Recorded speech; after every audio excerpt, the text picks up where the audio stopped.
أعوذ بالله من الشيطان الرجيم بسم الله الرحمن الرحيم لا إله إلا الله محمد رسول الله صلى الله عليك يا رسول الله صلى الله عليه وسلم نور من نور الله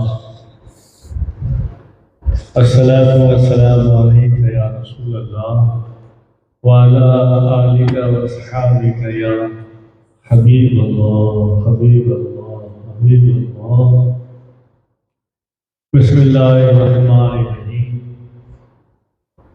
قل هو الله أحد الله الصمد لم يلد ولم يولد ولم يكن له كفوا أحد.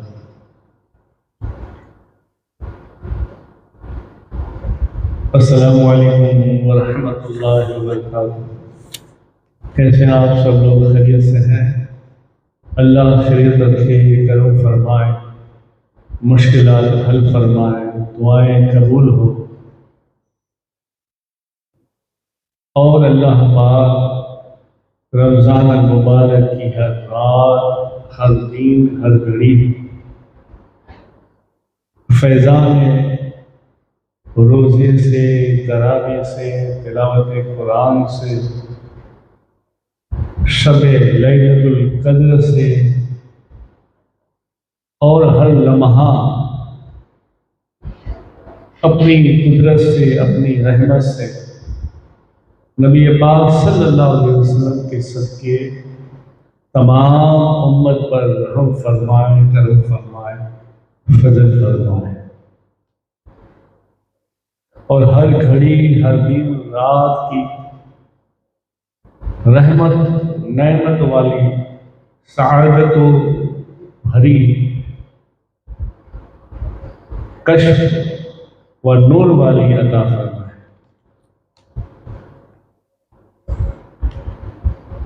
اب آج انشاءاللہ ہم سنتے ہیں فیضان اعتکاف.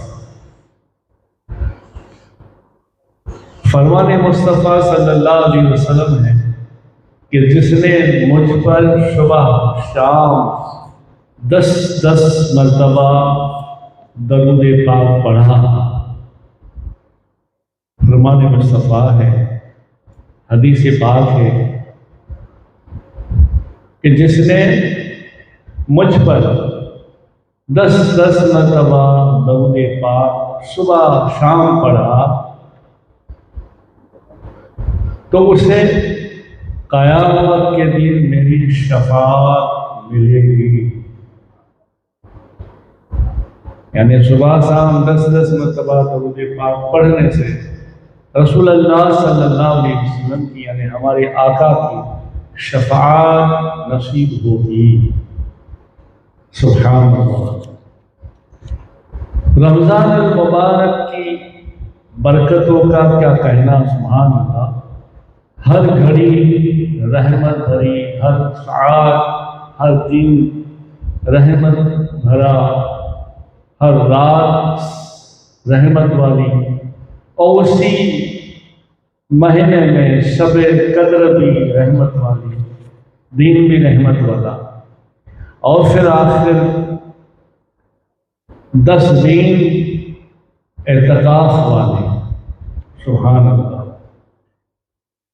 پیارے آقا صلی اللہ علیہ وسلم کا فرمان پاک ہے، ماہ رمضان کے آخری میں جس نے 10 دن کا اعتکاف کیا، یعنی آخری 10 دن کا اعتکاف کیا، اہتمام کیا،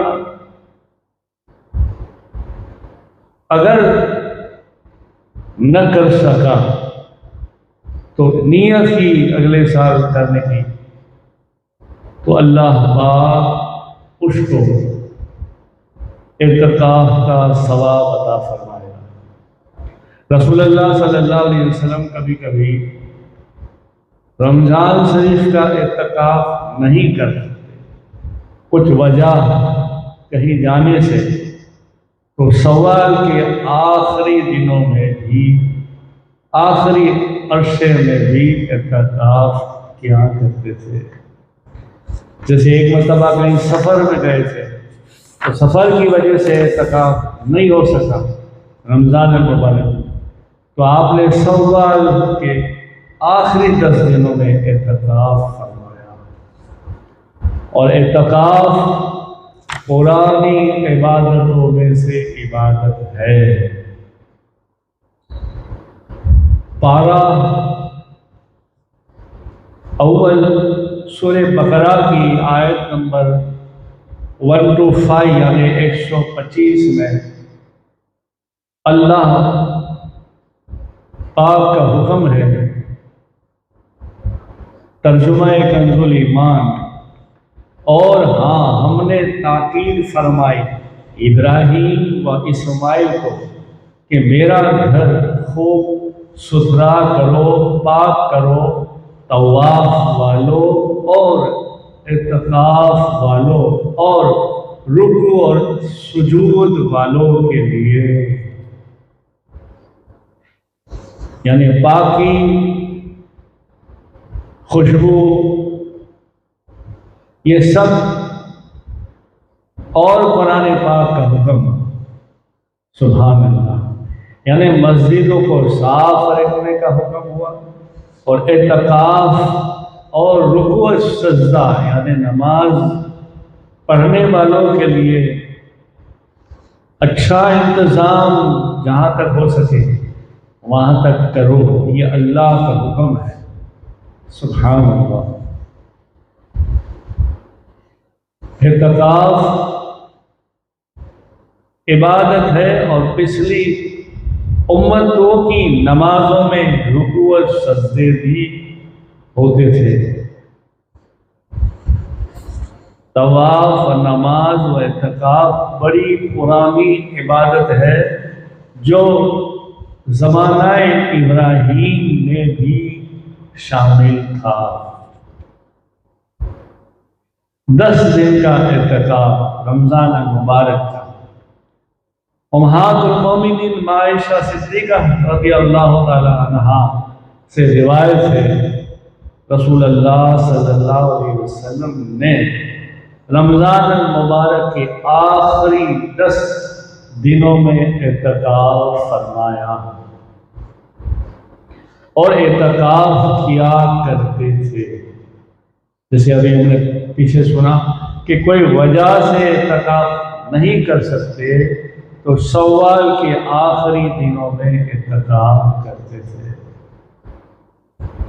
یعنی یہ ایسی عبادت تھی کہ سرکار پاک صلی اللہ علیہ وسلم اس کو چھوڑتے نہیں تھے،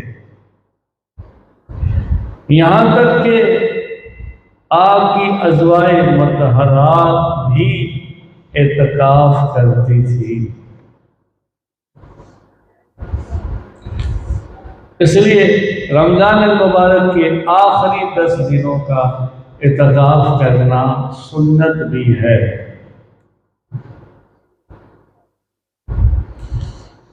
اور عاشق کو تو کیا پوچھنا، عاشق ہمیشہ معشوق کی ہر ادا پر قربان ہوتا ہے۔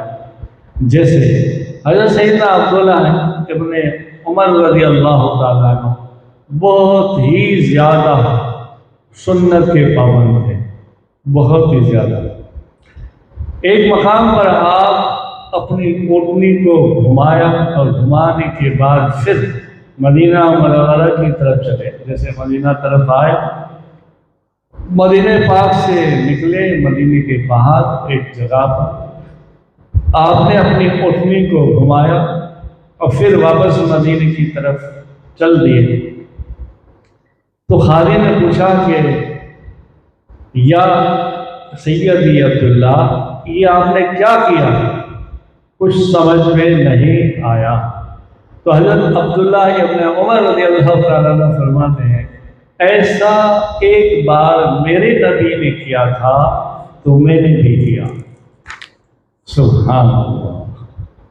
بس پھر کہا معلوم نہیں، بس میرے نبی نے کیا تو میں نے بھی کیا۔ سبحان اللہ۔ یعنی عاشق لوگ تو ایسے بھی تھے اور ہے۔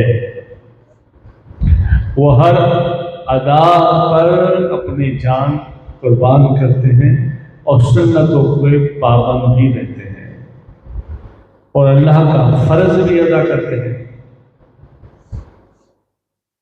اعتکاف کی خوبیاں بالکل بہت ہے، بہت ظاہر ہو رہی ہے، پر کچھ خوبیوں میں سے کچھ باتیں بتاتا ہوں۔ اللہ کی رضا حاصل کرنے کے لیے اللہ کی عبادت میں اور زیادہ قوت حاصل کرنے کے لیے مسجدوں میں اعتکاف کرنا چاہیے۔ قرآن پاک کی تلاوت، درود و سلام کی کثرت، نماز نوافل اور خوف الہی سے رونا اور اس کی عادت بنانا چاہیے۔ یہ ساری چیزیں کرنے سے اللہ اور اللہ کے رسول صلی اللہ علیہ وسلم کی محبت نصیب ہوتی ہے۔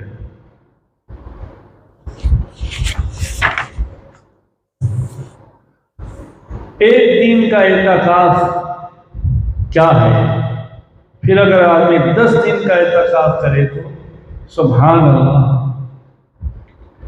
فرمان مصطفیٰ صلی اللہ علیہ وسلم ہے، جو شخص اللہ کی رضا کے لیے، اللہ کی خوشی کے لیے ایک دن کا اعتکاف کرے گا یا کرتا ہے تو اللہ جل جلالہ جل شانہ اس کے اور جہنم کے درمیان ایک خندق،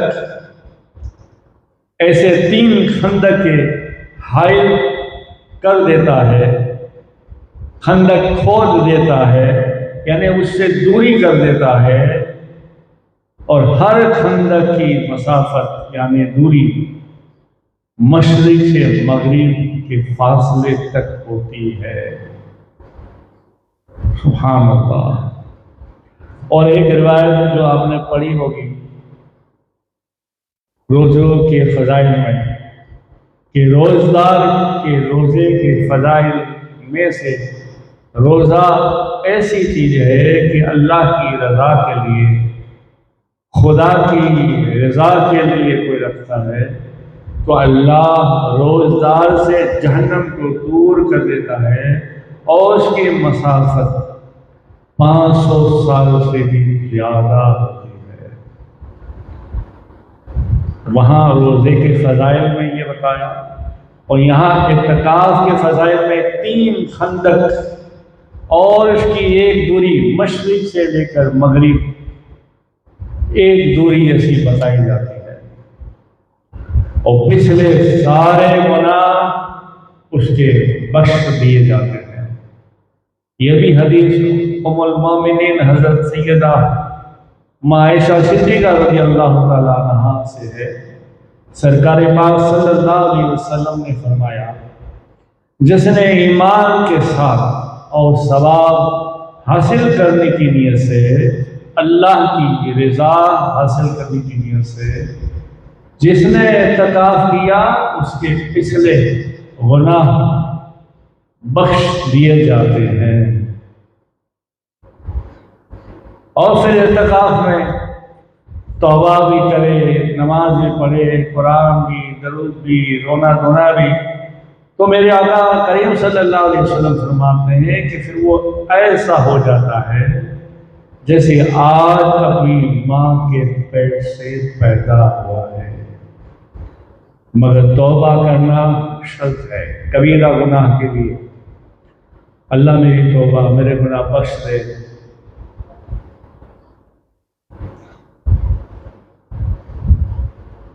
حضرت سیدنا نافع رضی اللہ تعالیٰ عنہ کہتے ہیں، سیدنا عبداللہ ابن عمر رضی اللہ تعالیٰ عنہ فرماتے ہیں، امام الانبیاء تاجدار مدینہ محمد رسول اللہ صلی اللہ تعالیٰ علیہ وسلم کا فرمان ہے، ماہ رمضان کی آخری عشرے کا اعتکاف آپ کیا کرتے تھے؟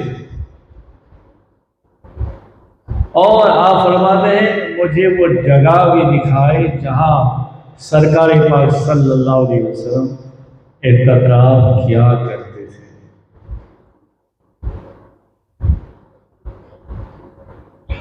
جب سرکار اعتکاف کرتے تھے تو بطور یادگار ایک مبارک وہاں ستون بنایا ہے، اس ستون کا نام ہے اسطوانۃ السریر۔ آج بھی وہ قائم ہے مسجد نبوی میں۔ سبحان اللہ۔ آج بہت سارے عمرہ کرنے والے، حج کرنے والے وہاں جاتے ہیں، لوگوں سے پوچھتے ہیں، معلومات کرتے ہیں، اگر نہیں معلوم ہوتا تو، اور پھر وہاں جا کر نماز نوافل بھی ادا کرتے ہیں اور دعائیں بھی مانگا کرتے ہیں۔ حضرت سیدنا ابو سعید الخدری رضی اللہ تعالیٰ عنہ سے روایت ہے، سرکار مدینہ صلی اللہ علیہ وسلم نے ایک مرتبہ رمضان میں 20 رمضان تک اعتکاف کیا، اور ایک روایت ہے کہ پورا رمضان اعتکاف کیا، اور ایک روایت ہے آخری 10 دنوں کا اعتکاف کیا۔ سبحان اللہ۔ جس نے رمضان المبارک میں 10 دن کا اعتکاف کیا، اسے 2 حج اور 2 عمرے کا ثواب ملتا ہے، اور اعتکاف کرنے والا گناہوں سے بچا رہتا ہے، اور اس کے اعمال میں تمام نیکیاں لکھی جاتی ہے جیسے ان کے کرنے والوں کے لیے لکھی جاتی ہے۔ جیسے عمرہ اور حج کے لیے جاتے، جیسے سارے ارکان ادا کرتے، بھاگتے دوڑتے، صفا مروا، یہ طواف وغیرہ، سارا ثواب اعتکاف کرنے والوں کے لیے بھی لکھا جاتا ہے، یعنی بغیر نیکیوں کا ثواب، نہ کرتے ہوئے بھی ثواب۔ سبحان اللہ۔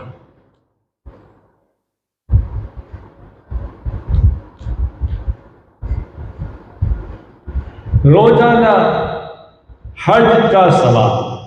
حضرت سیدنا خواجہ حسن بصری رضی اللہ تعالیٰ عنہ سے منقول ہے، متفق کہ ہر روز ایک حج کا ثواب ملتا ہے اعتکاف کرنے والوں کو۔ مسجد میں اللہ کی رضا کے لیے بنیت اعتکاف ٹھہرتا ہے تو اسے روز ایک حج کا ثواب ملتا ہے۔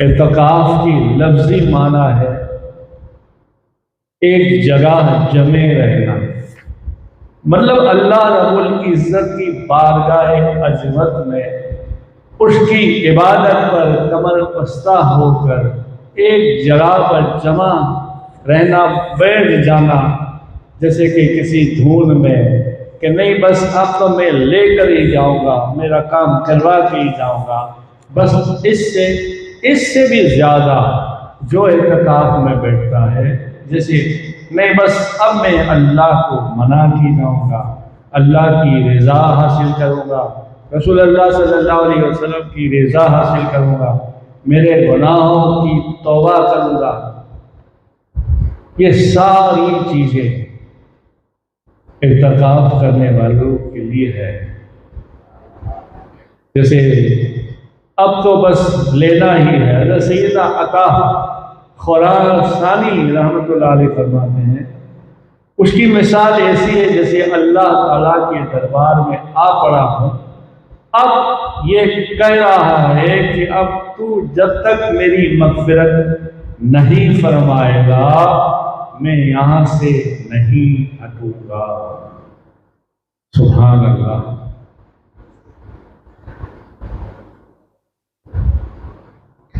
اعتکاف کی 3 قسمیں ہیں، 3 قسمیں: اعتکاف واجب، اعتکاف سنت اور اعتکاف نوافل۔ اعتکاف واجب نظر منت کے لیے زبان سے کہا جاتا ہے کہ فلاں فلاں میرا دن اتنے دن میں میرا کام ہو گیا یا ہو جائے تو میں اعتکاف کروں گا۔ اب جتنے دن کا کہا ہے اتنا دن اعتکاف کرنا واجب ہو گیا۔ منت کے الفاظ زبان سے نہیں بلکہ زبان کے ساتھ ساتھ دل میں دل کے ارادہ بھی کرنا ہے، اور صرف دل میں منت کر لے تو بھی نہیں، زبان ہلانا ہے۔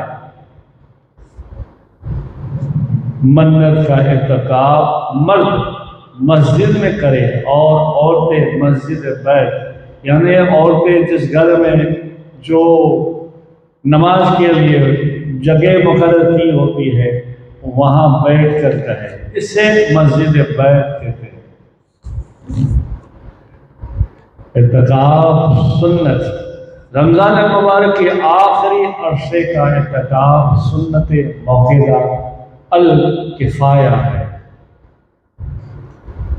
رمضان المبارک کی 20ویں تاریخ کو غروب آفتاب سے پہلے مسجد کے اندر بنیت اعتکاف موجود ہو، اور 29 چاند کے بعد یا 30 کے غروب آفتاب کے بعد مسجد سے باہر نکلے۔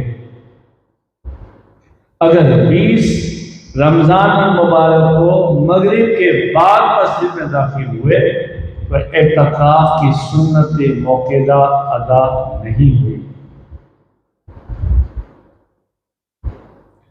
اعتکاف کی نیت بھی اپنے مادری زبان میں بھی کر سکتے ہیں، عربی میں بھی کر سکتے ہیں، ہر طرح ہر زبان میں کر سکتے ہیں۔ جیسے اے میں اللہ تیری رضا کے لیے رمضان المبارک کے آخری عرصے کا سنت اعتکاف کی نیت کرتا ہوں، اور دل سے بھی اور زبان سے بھی کہنا بہتر ہے۔ اور اعتکاف نفل، نظر اور سنت موقعہ کے علاوہ جو اعتکاف کیا جائے وہ مستحب و سنت ہے، اور غیر موقعہ یہ بار شریعت میں سب کچھ لکھا ہوا ہے، اس لیے نہ اس میں روزہ شرط ہے نہ کوئی وقت کی قید ہے۔ جب بھی مسجد میں داخل ہو اعتکاف کی نیت کر لے اور مسجد سے باہر نکلے گا، خود بخود اعتکاف ختم ہو جائے گا۔ اعلیٰ حضرت فرماتے ہیں جب مسجد میں جائے اعتکاف کی نیت کر لے، جب مسجد میں ہی رہے گا تو اعتکاف کا بھی ثواب ملے گا۔ یہ بھی فتاوی رضویہ میں جلد 8 میں۔ نیت دل کے ارادے کو، موقف دل کی نیت کو، مگر پھر بھی زبان سے الفاظ دہرانا بہتر ہے، اور یہ روزے کے لیے بھی ہے۔ ہاں، زبان سے بھی بولنا۔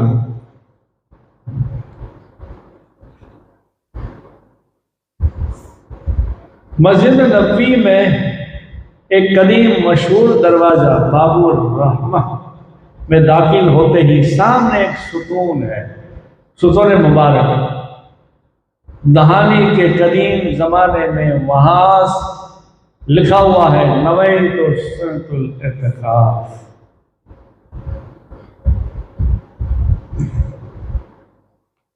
مسجد میں اعتکاف کی حالت میں کھانے پینے، شہر افطار کرنے، ہر جائز کام کرنے میں خیال بھی رہے، نیت بھی رہے، اور مسجد میں کوئی بے ادبی بھی نہ رہے، یہ خاص اعتکاف کرنے والے کو دھیان میں رکھنا ہے۔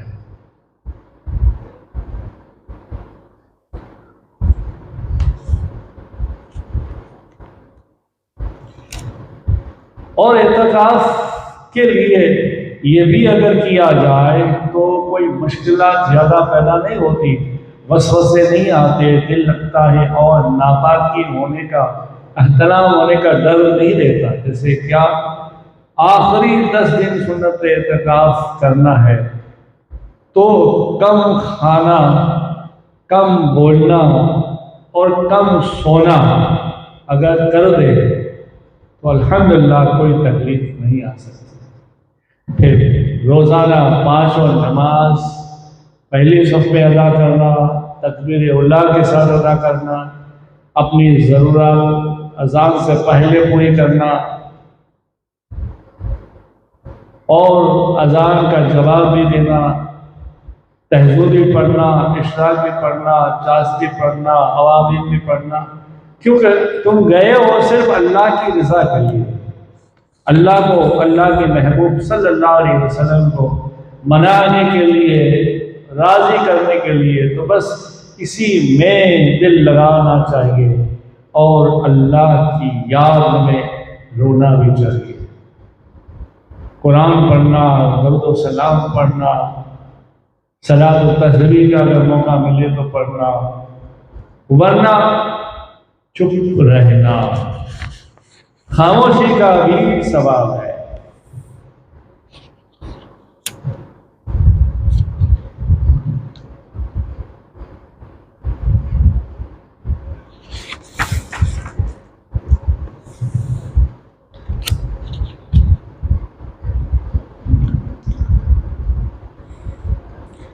چالیس سال کے اعمال برباد ہو گئے۔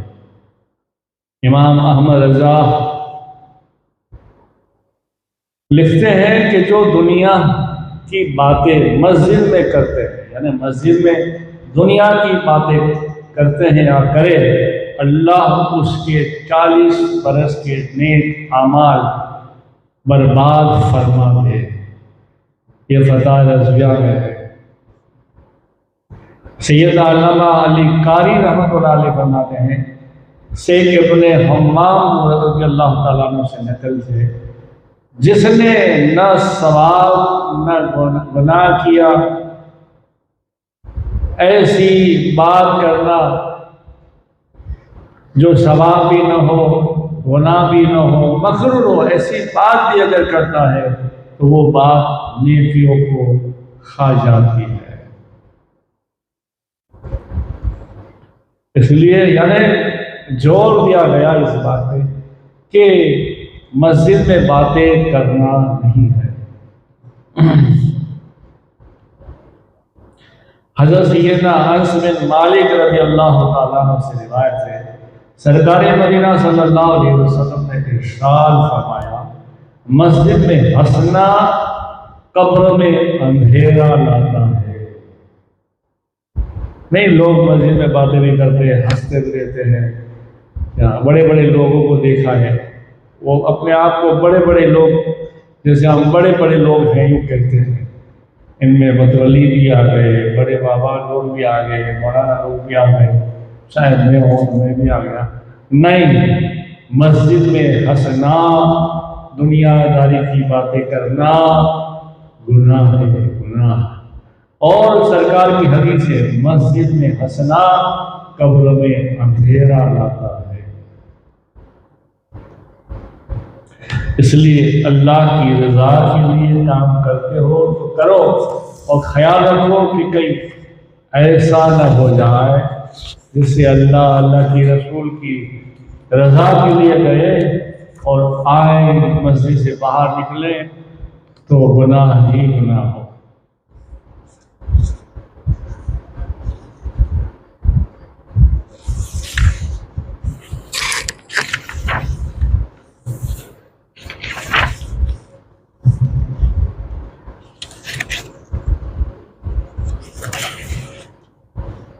حاجت روائی اور ایک دن کے اعتکاف کے فضائل۔ حضرت سیدنا عبداللہ ابن عباس رضی اللہ تعالیٰ عنہ مسجد نبوی شریف میں اعتکاف میں بیٹھے ہوئے تھے، اور ایک آدمی آیا، غمگین شخص، خدمت میں عرض کی اور کہا، حضور وجہ غم دریافت کیا اور کہا، یا یا رسول اللہ صلی اللہ علیہ وسلم کے چاچا جان کے لفظ جگر، فلاں فلاں میرے ذمے میں کچھ حق ہے، میں اس کا حق ادا کرنے کی طاقت نہیں رکھتا۔ حضرت سیدنا عبداللہ ابن عباس رضی اللہ تعالیٰ عنہ نے فرمایا تو کیا میں کروں، تمہاری سفارش کروں، کیا میرے کہنے سے تمہاری بات بن جائے گی؟ ہائے ہائے ہائے، اس نے عرض کی جس طرح آپ بہتر سمجھیں، اگر بات کہہ دیتے ہیں تو میری بات بن جائے۔ تو فوراً حضرت سیدنا عبداللہ ابن عباس رضی اللہ تعالیٰ عنہ، حضور کے چاچا جان کے بیٹے، فوراً مسجد نبوی سے باہر تشریف لائے، یعنی مسجد نبوی سے باہر نکلے۔ جیسے باہر نکلے تو آدمی نے کہا ارے حضرت آپ کا اعتکاف ہے، کیا بھول گئے؟ اللہ اللہ، سبحان اللہ، آپ بھی بولو، کیا آپ بھول گئے؟ فرمایا نہ، مجھے یاد ہے، میں اعتکاف نہیں بھولا۔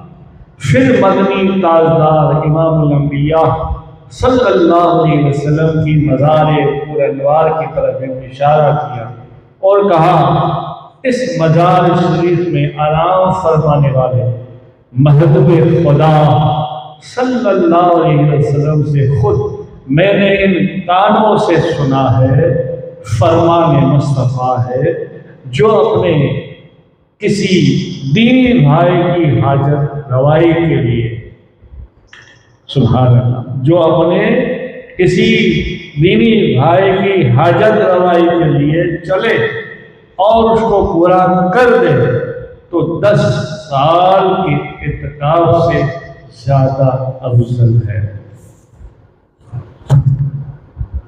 سبحان اللہ، 10 سال کے اعتکاف سے زیادہ افضل ہے۔ اور جو رضائے الہی کے لیے 1 دن کا اعتکاف کرے گا، اللہ اس کے اور جہنم کے 3 خندق حائل فرما دے گا۔ 1 خندق کا فاصلہ مشرق سے مغرب تک ہوگا۔ سبحان اللہ،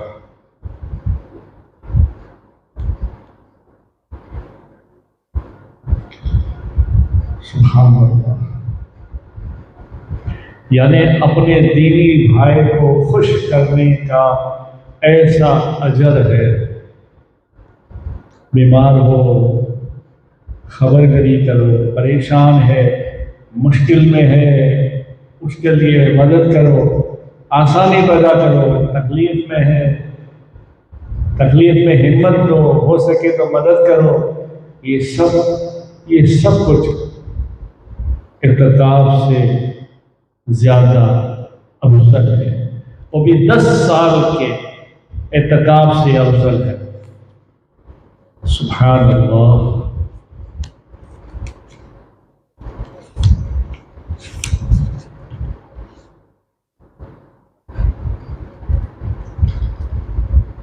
فرمان مصطفیٰ صلی اللہ علیہ وسلم ہے، فرائض کے بعد، سارے فرائض کے بعد سب سے اگر اعمال میں افضل اعمال اگر ہے تو مسلمان کا دل خوش کرنا، اپنے دینی بھائی کا دل خوش کرنا ہے، خوش کرنا۔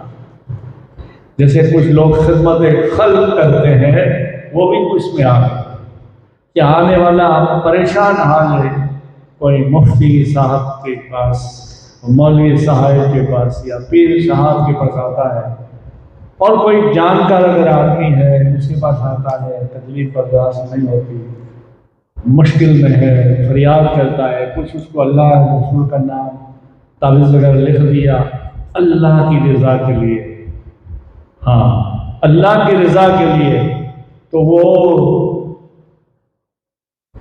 مسلمان کا دل خوش ہو جائے گا، پریشانی کی پریشانی دور ہوگی، بیماری میں سے اس کو راحت ملے گی تو وہ خوش ہوگا۔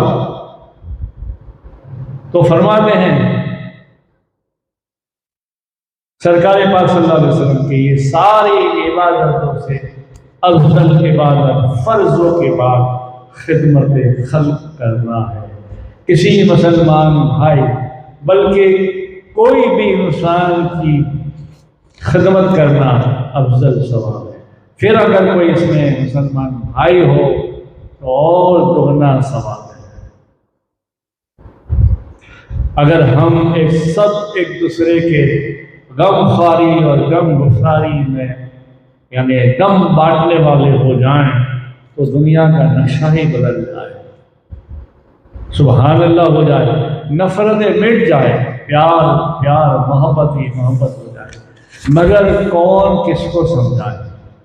سب آپس میں بس کھینچم تانی ہے، مارم ماری ہے، لینا لٹنا بڑا بننا، بس اللہ نہیں کرے، جزا آپ جانتے ہیں، میں بھی جانتا ہوں، اللہ نہیں کرے ان حالاتوں سے گزر کر کسی کو اگر خوش کر دیا تو پھر سبحان اللہ کتنا اللہ اور اللہ کے رسول کتنا ہم سے خوش ہو جائے، سبحان اللہ۔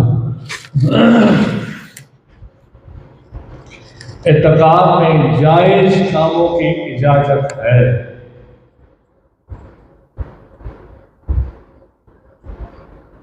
اگر اعتکاف قضا ہو گیا یا قضا کرنے کا طریقہ، تو رمضان مبارک کے آخری ہفتے کے سنت اعتکاف ٹوٹ گیا، آپ کے ذمہ صرف اسی ایک دن کا قضا ہے جس دن اعتکاف ٹوٹا۔ اگر ماہ رمضان شریف کے دن باقی ہے تو انہی میں کر لو، ورنہ اس کے بعد قضا کر لو، صرف 5 دن کے سوا، 2 دن عید کے اور ذی الحج کے جو 10ویں 9ویں وغیرہ وغیرہ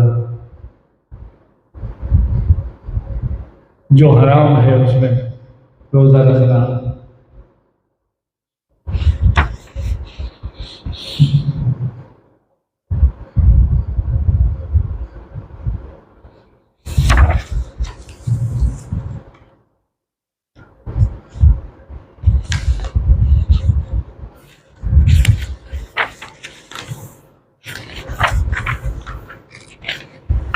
باقی تو بہت سارے مسئلے مسائل ہیں کہ کیا کرنا چاہیے کیا نہیں کرنا چاہیے وغیرہ وغیرہ ساری باتیں، مگر مختصر جو میں نے آپ کو سمجھایا بس وہی ہے کہ خیال رکھے اور سب کے لیے دعا مانگا کرے اور مسلمانوں کی بھلائی چاہے اور سارے امت کی خیر چاہے۔ حضرت سیدنا زريح بن عبداللہ رضی اللہ تعالیٰ عنہ فرماتے ہیں، میں نے رسول اللہ صلی اللہ علیہ وسلم سے نماز پڑھنے، زکوٰۃ دینے اور ہر مسلمان کی خیر خواہی کرنے پر بیعت کی تھی، بخاری شریف کی ہے۔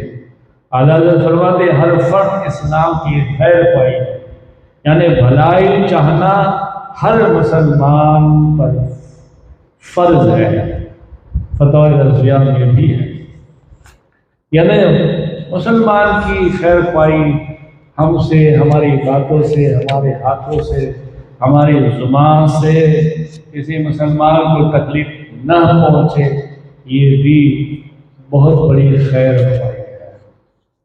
مسلمان کے لیے دل میں حسد نہ ہو، بغض نہ ہو، کینہ نہ ہو، جھوٹ نہ ہو، گرانے کی کوشش نہ ہو، بات نہ ہو، بس دعا ہی دعا ہو تو وہ خیر خواہی ہے۔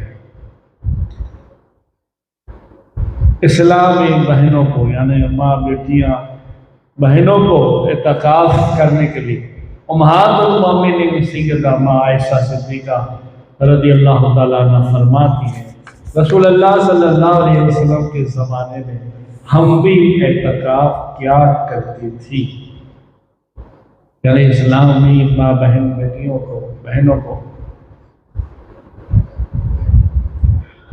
اللہ پاک اعتکاف کی برکت سے اور اپنی رحمت سے ہماری قبر تا حد نظر وسیع کر دے گا، نور مصطفیٰ صلی اللہ علیہ وسلم ہماری قبر میں چمکے گا۔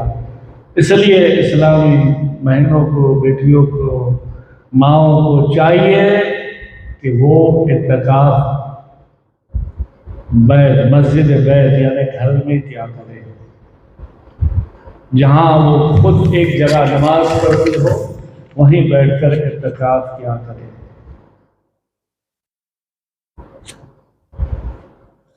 باقی ساری جو ہے باتیں نفلی اور مسئلے مسائل کی ہے،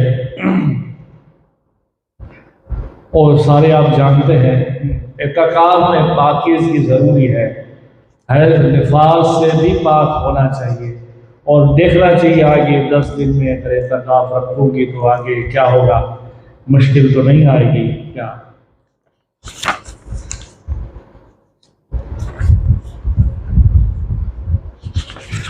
اور جو طریقہ مردوں کا ہے وہی طریقہ عورتوں کا بھی ہے کہ اس طرح سے اس کو اعتکاف کرنا ہے۔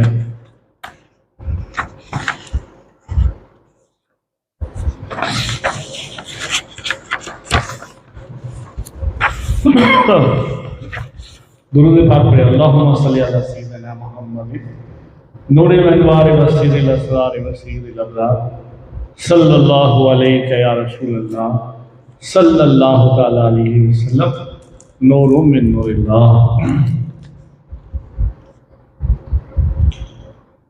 سرور کائنات صاحب موجودات صلی اللہ علیہ وسلم کا ارشاد پاک ہے، جس نے مجھ پر ایک بار درود پاک پڑھا، ایک بار، اللہ پاک اس پر 10 رحمتیں نازل فرماتا ہے، 10 گناہ معاف کر دیتا ہے، 10 درجات بلند کر دیتا ہے، اور 10 رحمت میں سے ایک رحمت اس کی کیا ہے، اس کی اللہ مغفرت فرما دیتا ہے۔ سبحان اللہ، یہ مسلم شریف کی حدیث ہے، اور کئی کتب میں یہ ہے حدیث۔ الوداع ماہ رمضان، الوداع ماہ رمضان کے ایسے اشعار جن میں کوئی شرح خراج نہ ہو، سننا جائز ہے۔ اچھی نیت ضروری ہے، جس قدر اچھی نیت ہوگی ثواب بھی ایسا ہی ملے گا۔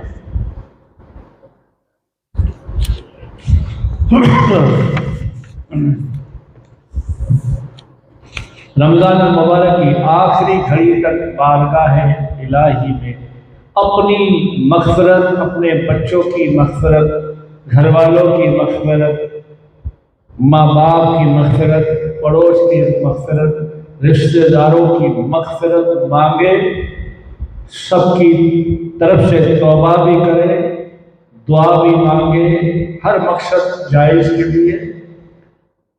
جس نے رمضان میں یہ کیا اس سے ڈھیر ساری رحمتیں، نعمتیں، نیکیاں ملے گی۔ فرمان مصطفیٰ صلی اللہ علیہ وسلم یہ بھی ہے، محروم وہ شخص ہے جس نے رمضان پایا اور اس کی مغفرت نہیں ہوئی، یعنی اس کی مغفرت وہ نہ کروا سکا۔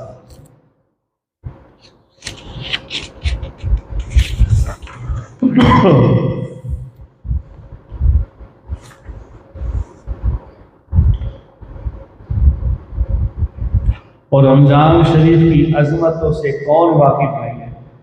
سبحان اللہ، سب جانتے ہیں اپنے اپنے حساب سے۔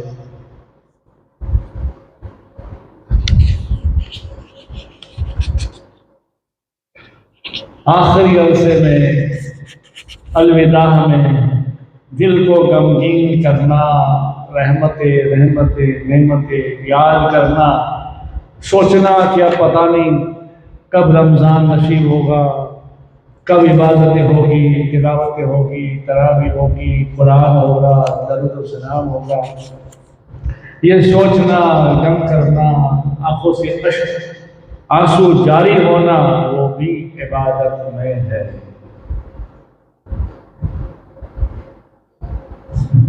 بلکہ پہلے کے زمانے میں سالوں سال لوگوں کی رمضان ہوتی تھی، یاد دلانے کی ضرورت نہیں تھی۔ ایک بزرگ فرماتے ہیں پہلے کے لوگ 6 مہینے تک رمضان کے غم میں رویا کرتے تھے، اور جیسے 6 مہینے گزرتے ہیں تو رمضان کی خوشی اور ان کی تیاری میں لوگ محبت سے رویا کرتے تھے، یعنی ہر وقت رمضان شریف ان کے سامنے ہوتا تھا۔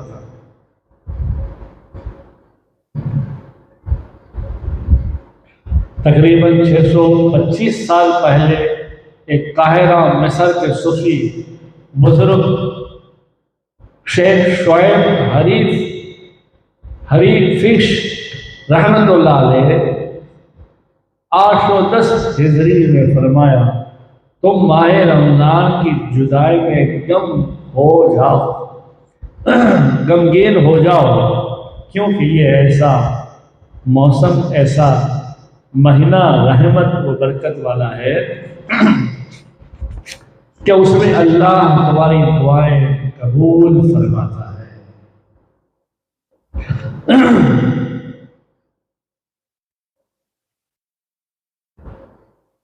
بے شمار گناہ بخشے جاتے ہیں، بے شمار گناہگاروں کو معافی ملتی ہے، جن کے لیے جہنم واجب ہو جاتی ہے اسے بھی اللہ معاف کر دیتا ہے۔ جیسے ایک جگہ پر فرمان مصطفیٰ صلی اللہ علیہ وسلم ہے، یعنی اس شخص کی ناک خاک آلودہ ہو جس پر رمضان آیا، یعنی رمضان نصیب ہوا اور اس کی بخشش نہیں ہوئی، بخشش گزرنے سے پہلے وہ چلا گیا۔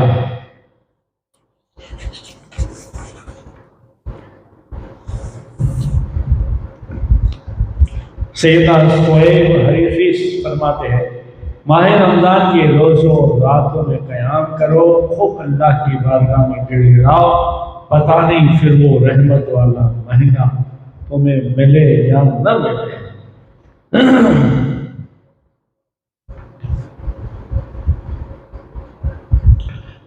ایک بزرگ ماہ رمضان جمعۃ الوداع کے روز سیدنا منصور بن اموار کی محفل میں حاضر ہوئے۔ رمضان شریف کے روزوں کے فضائل، راتوں کی عبادت اور خلوص عبادت کرنے والوں کے اجر کے بارے میں بات ہو رہی تھی، تو جیسے یوں لگتا تھا اور لوگ یوں روتے تھے جیسے دلوں میں آگ لگی ہو۔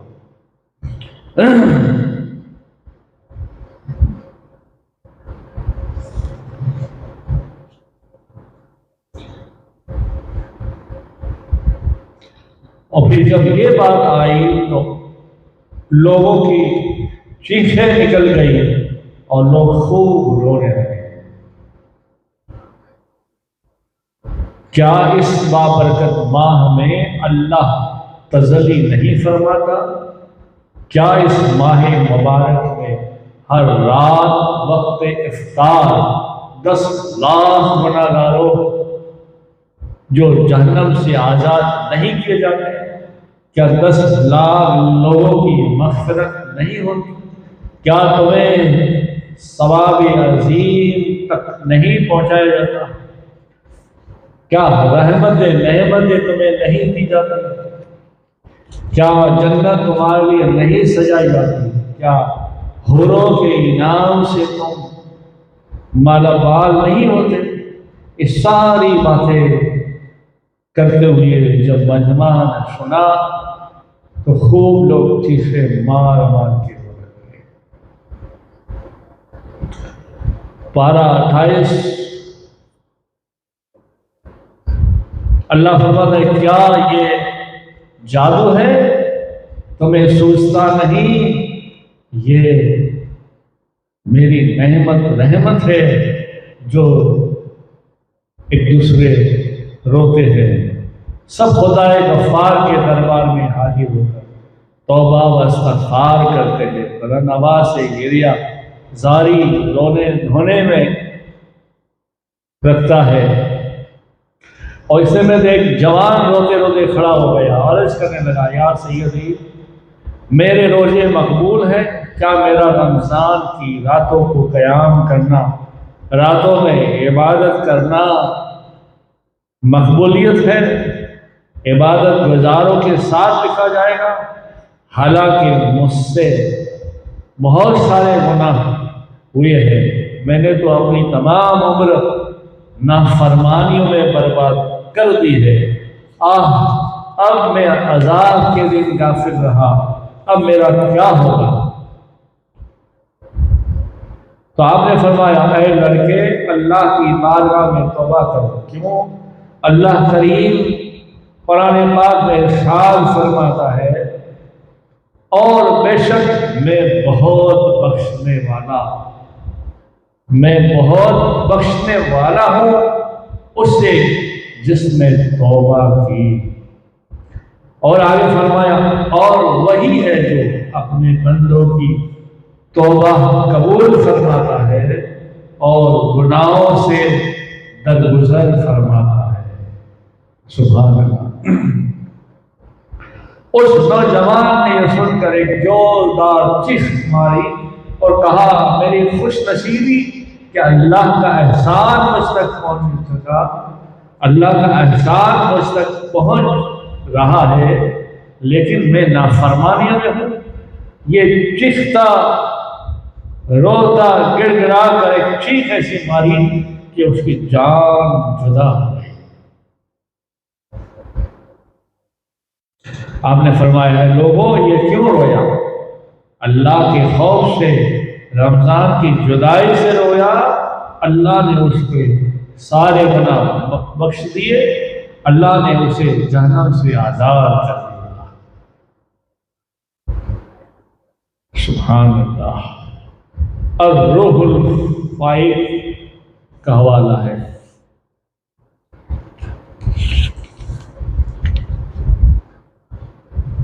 آخری رمضان کی راتوں میں خوف الہی سے رونا۔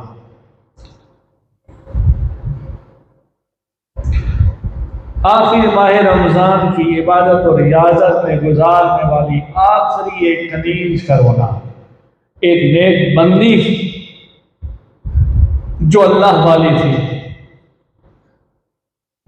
حضرت سیدنا محمد بن ابو فرج فرماتے ہیں، مجھے ماہ رمضان المبارک میں کنیز کی ضرورت بھی تھی۔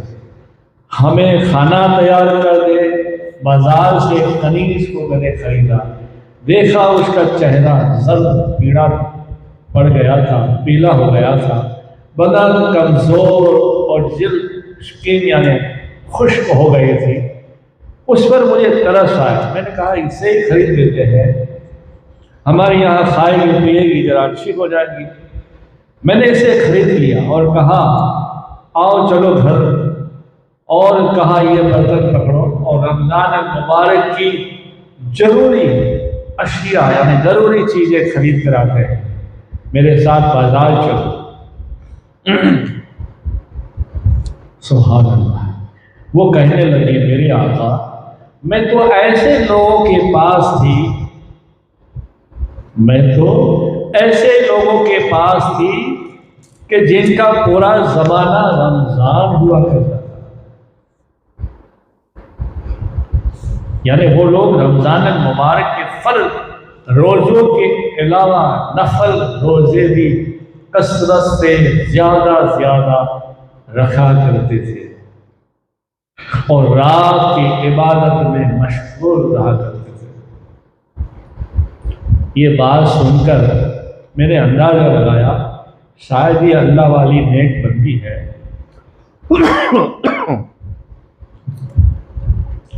ماہ رمضان المبارک میں وہ ساری رات عبادت کرتی تھی، میرے ساتھ بازار چلتی تھی۔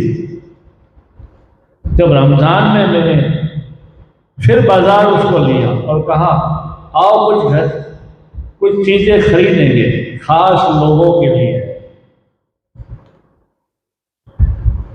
میں نے اس سے کہا کیا یہ چیزیں خاص لوگوں کے لیے ہیں؟ میں نے کہا ہاں۔ پھر میں نے کہا تمہاری ذہن میں خاص وجہ کیا ہے؟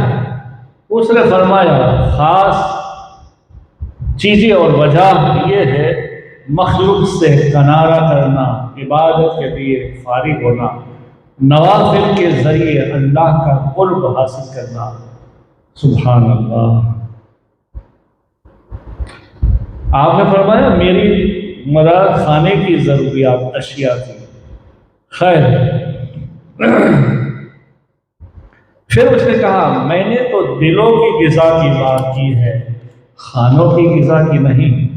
میں نے پھر کہا اپنی بات کا خلاصہ کرو، تو اس نے کہا مجھے بتایا جسموں کی غذا تو کھانا پینا ہے، جب دلوں کی غذا ہونا چھوڑنا ہے، اپنے عیوب کو دیکھنا ہے، توبہ کرنا ہے، محبت کے دیدار سے لطف انداز ہونا ہے، اس کی یاد میں مست رہنا ہے، تصور میں رہنا ہے، کبھی گنبد خضرا کا، کبھی عرش اعظم کا، کبھی گنبد غوث و خواجہ بزرگ کا، کبھی مرشد کا، اور یاد میں اس کی توجہ میں اس کی رہنا ہے۔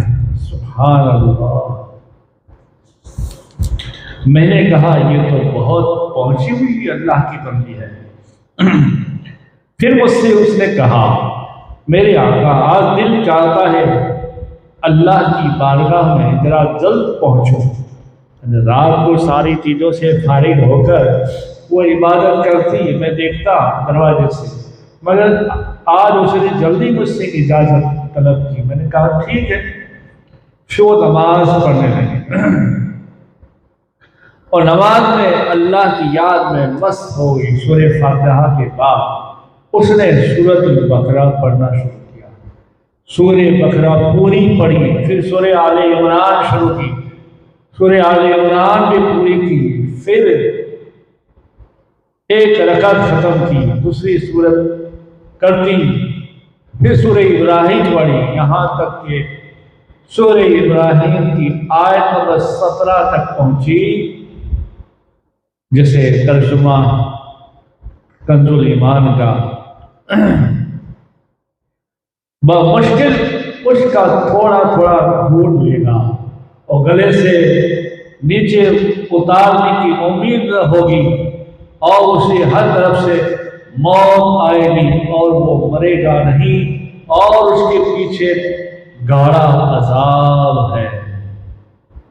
بس یہ خوف کی آیت، عذاب قبر کی آیت، موت کے ڈر سے یہ روتی ہوئی آیت کو دہراتی رہی، روتی رہی، آیت کو دہراتی رہی، یہاں تک کہ بے ہوش ہو کر زمین پر گر پڑی۔ جب دھڑم کر کے آواز آیا، میں نے دروازہ کھولا، جا کے دیکھا تو اس کی روح کفن سے روح سے پرواز ہو چکی تھی، یعنی اس کی موت ہو گئی تھی۔ سبحان اللہ۔ کیا یہ بھی اللہ والے تھے؟ سبحان اللہ۔ اللہ پاک مجھے اور تمہیں توفیق عطا فرمائے۔ مختصر میں نے جو ہے یہ باتیں، یہ رمضان کی فضائل سنائے ہیں۔ اللہ ہمیں توفیق عطا فرمائے، توفیق عطا فرمائے۔ درود پاک پڑھے، اللہم صلی علی سیدنا محمد نور الانوار والسر الاسرار والسید الابرار صلی اللہ علیہ یا رسول اللہ صلی اللہ علیہ وسلم، نور من اللہ۔